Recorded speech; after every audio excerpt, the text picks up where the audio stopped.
ഒരു electric scooter 10,000 kilometre ഓടാൻ എന്ത് ചെലവ് വന്നു നോക്കിയാലോ. സിമ്പിൾ വൺ സ്കൂട്ടർ അങ്ങനെ 10,000 കിലോമീറ്റർ കവർ ചെയ്തു. അപ്പോൾ ഇത് കവർ ചെയ്യാൻ ആദ്യം തന്നെ നമ്മൾ 2 പ്രാവശ്യമാണ് ജനറൽ സർവീസ് ചെയ്തത്. ഒരു ജനറൽ സർവീസിൻ്റെ കോസ്റ്റ് വന്നത് 885 രൂപയാണ്. അപ്പോൾ 2 ജനറൽ സർവീസ് ചെയ്യുമ്പോൾ 1770 രൂപയാണ് നമുക്ക് വന്നത്. അതുകൊണ്ട് ഫ്രണ്ട് ബ്രേക്ക് പാഡ്സ് നമ്മൾ മാറി 435 രൂപ കൊടുത്തിട്ട്, റിയർ ബ്രേക്ക് പാഡ്സ് ഞാൻ മാറേണ്ട ആവശ്യം ഉണ്ടായില്ല, എന്നാലും ഞാൻ മാറി 180 രൂപ കൊടുത്തിട്ട്.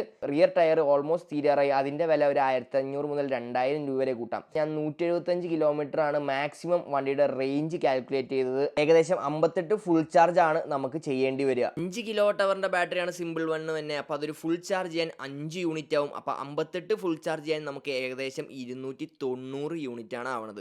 ആവറേജ് 8 രൂപ ഒരു യൂണിറ്റിന് കൂട്ടുവാണെങ്കിൽ 2320 രൂപയാണ് നമുക്ക് ടോട്ടൽ വന്നത്. അപ്പോൾ ഇതെല്ലാം കൂടെ കാൽക്കുലേറ്റ് ചെയ്ത് നമ്മുടെ ജനറൽ സർവീസും ഫ്രണ്ട് ആൻഡ് റിയർ ബ്രേക്ക് പാഡ്സും റിയർ ടയറും മാറി നമ്മുടെ ചാർജിങ് കോസ്റ്റും കൂടെ കൂട്ടിയാൽ 10,000 കിലോമീറ്റർ ഓടാൻ എൻ്റെ വണ്ടിക്ക് എടുത്തത് 6775 രൂപ മാത്രമാണ്. അപ്പോൾ നിങ്ങൾ എപ്പോഴെങ്കിലും നിങ്ങളുടെ ഇലക്ട്രിക് സ്കൂട്ടറിൻ്റെ റണ്ണിങ് കോസ്റ്റ് കാൽക്കുലേറ്റ് ചെയ്തിട്ടുണ്ടോ? ചെയ്തിട്ടില്ലെങ്കിൽ ഒന്ന് ചെയ്തിട്ട് കമൻറ്റ് ബോക്സിൽ ഒന്ന് മെൻഷൻ ചെയ്തേക്കിട്ടോ.